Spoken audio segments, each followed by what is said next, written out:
기독교를 공인한 성인 황제가 친아들을 독살했다는 것이 사실일까요?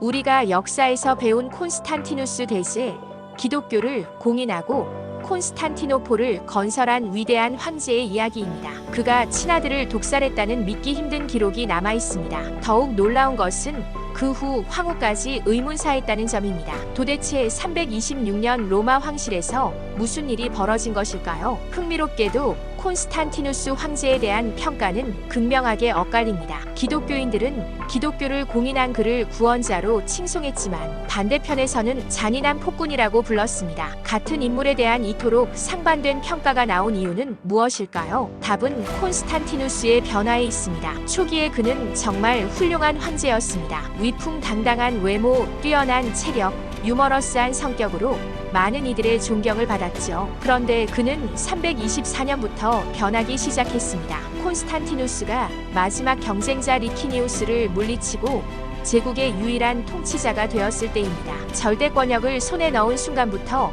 그는 완전히 다른 모습을 보이기 시작했습니다. 그는 소박한 군인 황제에서 화려한 동방식 궁정 의례를 도입한 절대군주로 변모해갔습니다. 각종 장신구로 치장하며 이전의 검소함은 찾아볼 수 없었죠. 하지만 가장 위험한 변화는 따로 있었습니다. 바로 의심이 극도로 많아진 것입니다. 잠재적 위협이라고 판단되는 인물들을 가차없이 제거하기 시작했습니다. 막시미아누스 처형, 리키니우스 처형. 하지만 이것들은 326년에 벌어질 충격적인 사건의 전조에 불과했습니다. 그 사건을 이해하기 위해서는 크리스푸스라는 인물을 알아야 합니다. 그는 콘스탄티누스의 장남이자 제국의 유력한 후계자였습니다. 그는 18살의 나이에 갈리아에서 게르만족의 침입을 성공적으로 막아낸 뛰어난 인물이었습니다. 그리고 324년 아버지인 콘스탄티누스와 리키니우스의 최종 결전에서는 헬레스폰트 해전을 승리로 이끌어 아버지의 최종 승리에 결정적인 기여를 했습니다. 이러한 뛰어난 성과로 인해 크리스푸스는 궁정과 군대,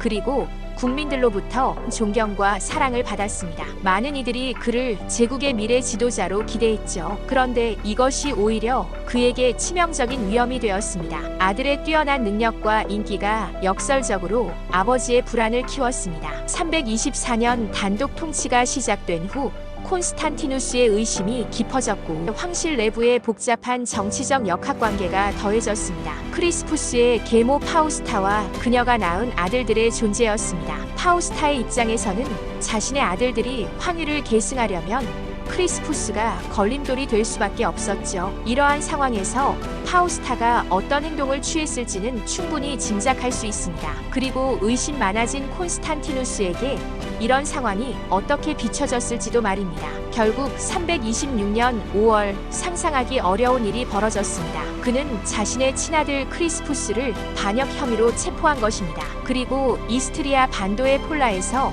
독살로 생을 마감하게 했습니다. 아이러니하게도 이 일이 벌어진 시기는 콘스탄티누스 즉위 20주년 기념 행사가 한창이던 때였습니다. 하지만 비극은 여기서 끝나지 않았습니다. 몇 달 후인 7월, 황후 파우스타 역시 의문스러운 죽음을 맞았습니다. 과열된 목욕탕에서 질식사했다고 전해집니다. 역사가들은 그녀의 죽음에 대해 여러 가지 가설을 제시합니다. 첫 번째 가설은 파우스타가 크리스푸스를 모함한 것이 뒤늦게 드러나 처형되었다는 것입니다. 두 번째 가설은 파우스타가 황실 노예와 불륜을 저질렀다는 혐의로 사형을 당했다는 것입니다. 저자 기번은 콘스탄티누스의 어머니 헬레나가 파우스타의 죽음에 연루되었다고 추측합니다. 손자 크리스푸스의 죽음을 깊이 슬퍼한 헬레나가 파우스타의 처벌에 영향을 미쳤을 것이라고 보고 있습니다. 하지만 진실이 무엇인지는 여전히 미궁속입니다. 당시 기록들이 이 충격적인 사건들에 대해서는